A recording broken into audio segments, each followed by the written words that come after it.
Estamos allí la familia, poniendo lo que es el tapeo, y hay una caja de patatas sin serigrafía ninguna, marrón. La abre uno de mis cuñados y empieza a tirar paquetes de patatas encima de la mesa. Coge uno la patata y dice, esto lo que hizo queriendo. Lo que damos la vuelta al paquete de patatas y la patata se llamaba Abuelo Antonio. Tenía que estar allí con nosotros, digo yo.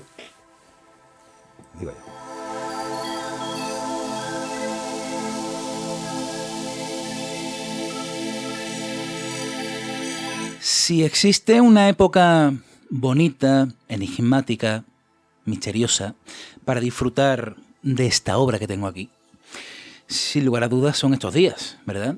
Expedientes X Jerezanos, esta obra de criatura que ya tiene sus 2 añitos, en la cual volqué muchos casos. Y hoy os traigo un caso que, como suelo hacer en diversas ocasiones, me gusta recuperar los casos que encierro en esta obra, pero de una manera diferente, invitando a los testigos a compartir sus experiencias para todos vosotros frente a cámara. Y Julio aceptó mi petición hace un tiempo, se ha hecho rogar, pero evidentemente ese día tuvo que llegar, ha llegado, y esta semana lo tuve aquí, en mi santuario, en este estudio de grabación, donde doy forma a mis locuras, y Julio pues es una persona que hay que conocerlo, es una persona la típica con la que te tienes que reír con él, un tipo que merece la pena conocer, pero por supuesto que también tenía muchas cosas que contarme. Él tenía una relación muy especial con la figura de su suegro, el cual pues falleció hace unos años. Yo aquí lo cuento en mi libro, pero fijaos que aquí contaba yo solo una parte. Vinieron otras cosas después, y esas otras cosas, pues precisamente Julio nos las desvela en esta maravillosa entrevista que me ha concedido. En esta primera parte hablamos del caso principal, el que yo volqué en este libro, en el bloque de casualidades imposibles. Ese caso, esa vivencia de Julio, precisamente la titulé de esta forma: el aparcamiento imposible. Bueno, soy Julio, soy de aquí de la Frontera y os voy a contaros una experiencia que tuve después de la muerte de mi suegro. No sé si son señales o coincidencias. Mi suegro falleció el 3 de mayo de 2022, ¿vale? Y yo me he llevado durante 20 años yendo todos los días, toda la noche de Reyes a su casa, a llevar regalos, a recoger regalos y demás. Los Reyes de 2023 no tenía por qué ir, porque la verdad no tenía por qué ir, porque este hombre ya había fallecido, la casa estaba cerrada, lo de en casa de mi cuñada, los regalos de en casa de mi cuñada. Voy a la noche del 5 a recoger los regalos. Yo anteriormente, con mi suegro, iba, lo llevaba, él se levantaba, me daba los caramelos de las niñas, le daba los regalitos, estos son de las niñas. Pues echaba un ratito con él, me tomaba una cervecita, echaba un ratito con él todas las noches del día 5. Ese año de 2023 yo pues ya los llevé a casa de mi cuñada. Salgo de casa, voy a recoger los regalos de casa de mi cuñada, eso me vuelvo a mi casa a soltar los regalos y bajo a aparcar, a buscar aparcamiento. Luego por llegar para arriba, pues echar una mano a mi señora para preparar lo que es el tema de la noche de Reyes. Salgo para abajo, me empiezo a buscar aparcamiento, una vuelta, otra vuelta. Yo vivo cerca del hospital. Me voy para el hospital, a ver si hay aparcamiento en el hospital. En el hospital no había aparcamiento, rarísimo, que pensé, valiente noche para estar en el hospital, porque no había aparcamiento. Pues venga, empecé a abrir ya el círculo para buscar aparcamiento. Me voy a abrir el círculo, me voy para una bolsa de trabajo de parking, una bolsa de aparcamiento que es un poquito más para allá de mi casa, tampoco, rarísimo. Venga, voy a dar otra vuelta, cada vez me voy despegando más de lo que es área de mi casa. Cuando llego a una zona, veo un sitio que podía entrar prácticamente 2 coches, que a mí me extrañó, digo, hostia, no hay sitio ninguno aquí. Aparco el coche, me bajo, y esto que me bajo me entró un frío, porque cuando me di cuenta había aparcado en toda la puerta de casa de mi suegro. Dice tú, tengo hasta un documento gráfico, te sigo hasta una foto, 1:15 de la noche. A esa hora era la hora que yo solía ir a recoger los regalos y estar con él. Digo, coño, pensé, dice, esta noche he tenido que venir también aquí, porque fue una cosa, yo llevo 25 años viviendo en esa zona, Adri, y nunca he tenido que aparcar allí. He encontrado aparcamiento siempre mucho antes. Bueno, yo en mi zona de las Torres, para aparcar allí por la noche no es fácil, pero siempre está lo del Lidl, está lo del Popeye, está el hospital, que siempre, lo más lejano que yo he aparcado de esa zona, así es, o en la calle del Popeye o en el hospital, que hay en la puerta del aparcamiento del hospital, también, pero allí tener que desplazarme hasta la barriada de él, nunca, la verdad que nunca. Durante 20, 21 años, todas no se reí, todas. Pues entre que los regalos, mis hijas no tiene, la mayor mía tiene 20, ¿no? Pero que de la niña chica, los regalos de mis cuñados y demás, durante 20, 21 años, todas las noches reí. Todas, ¿eh? No me falta ninguna, he tenido que ir a su casa.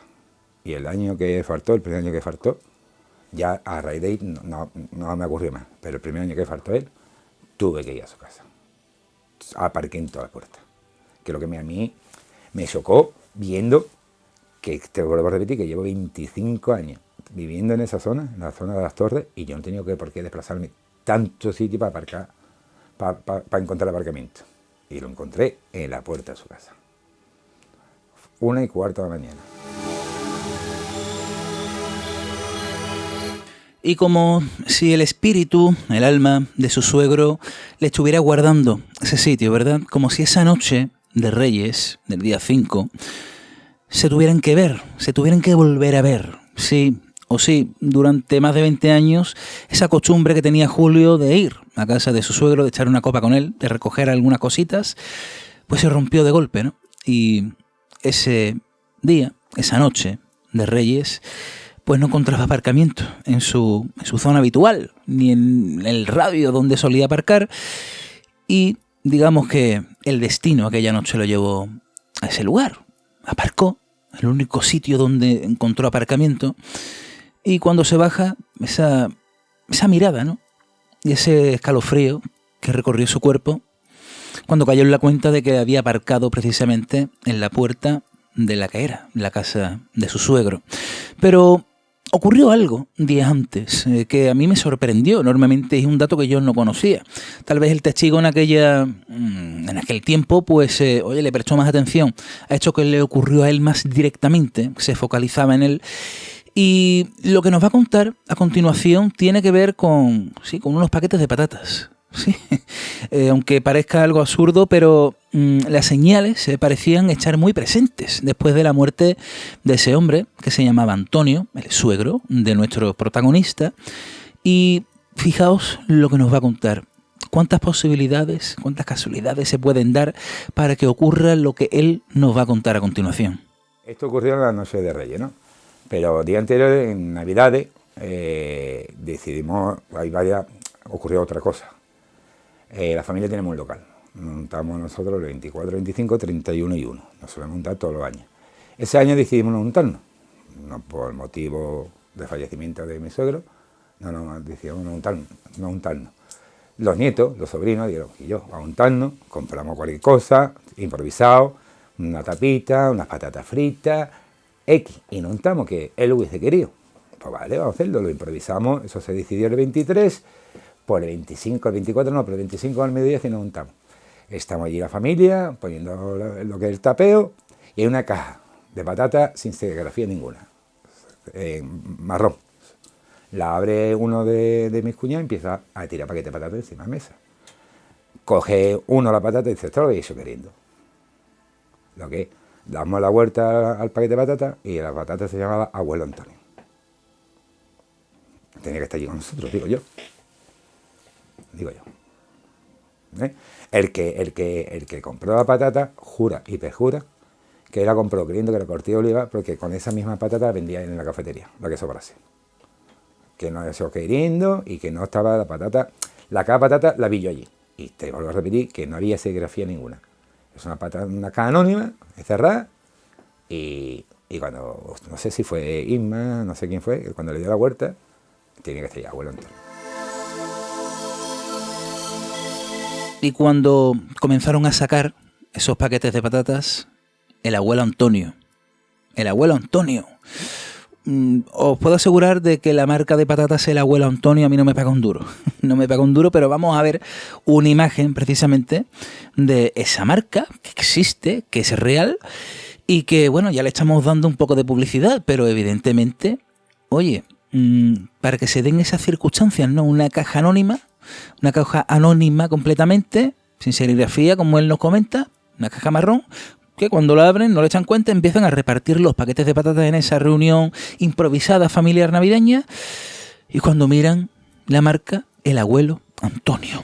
Bueno, son circunstancias que se dan, pero es que esto suma y sigue, ¿no? Porque ahora la cosa va de cementerios. Y en estas fechas que estamos, pues creo que visitar uno de estos lugares, además de obligado cumplimiento, ¿no? Para muchas personas son lugares también especiales, para conmemorar, ¿no? La memoria de aquellos que se nos fueron.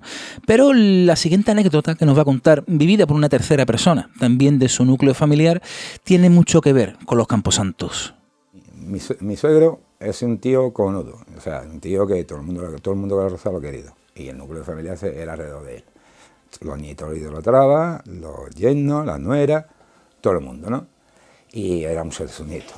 Entonces yo tengo un par de señales, o de coincidencia, o yo qué sé, llámalo como tú quieras. Mi sobrino se mosquea con la novia va al cementerio, la novia nunca ha ido al cementerio con nosotros, ¿vale? No. Ella tiene allí una prima que falleció siendo muy joven y ella va a verla de vez en cuando. Pues va con la amiga al cementerio a ver a su prima, dice que está andando por allí, se frena en seco y le da para mirar para el lado. Y ve la lápida de mi suegro. Mi suegro está enterrado en el lado derecho del cementerio. La prima de ella está en el lado izquierdo, no tiene que por qué está allí. Ella piensa que este hombre quería decirle algo, como diciendo que ella no merece la pena, que está enfadado. Eso es lo que piensa ella.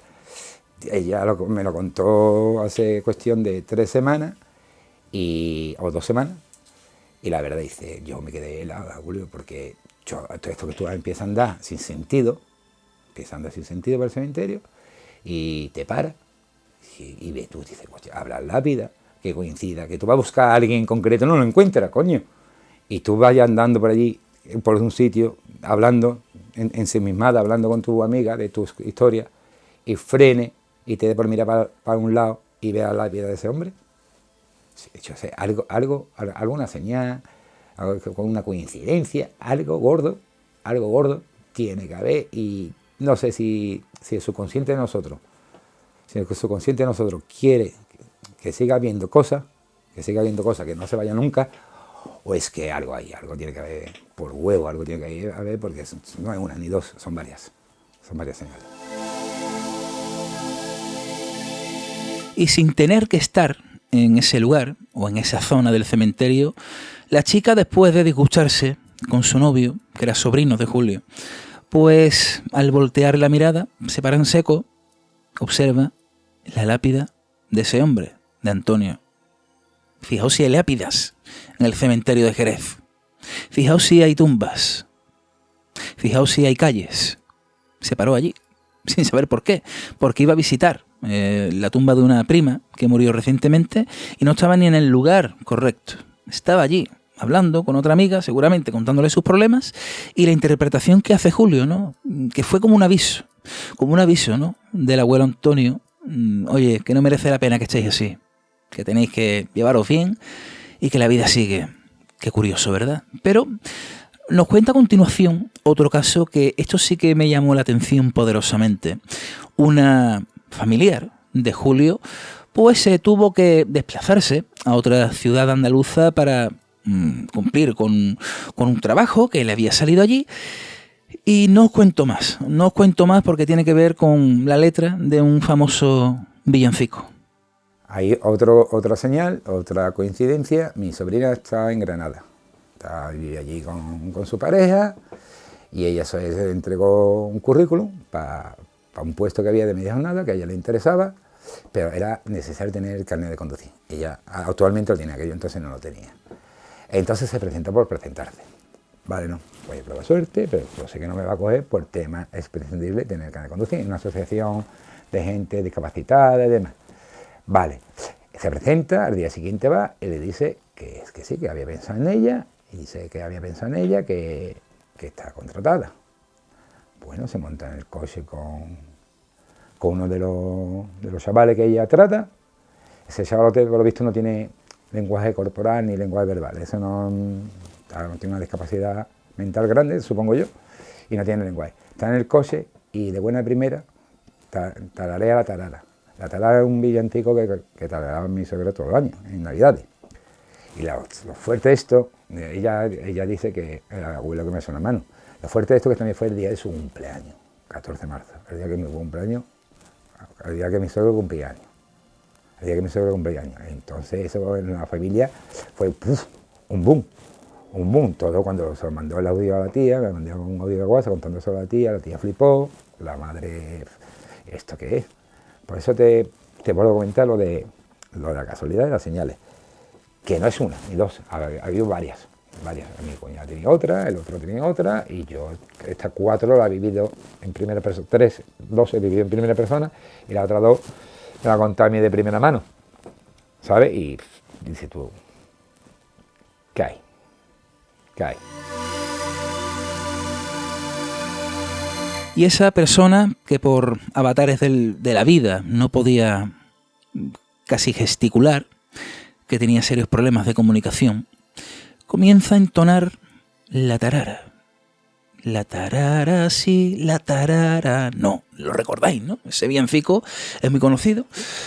Claro, aquí se unen 2 factores. Que el villancico era el que entonaba Antonio en las fiestas navideñas, en las reuniones familiares, una persona muy querida por su familia, como Julio nos comenta, pero al mismo tiempo ese hecho se produce el día en el que Antonio cumplía años.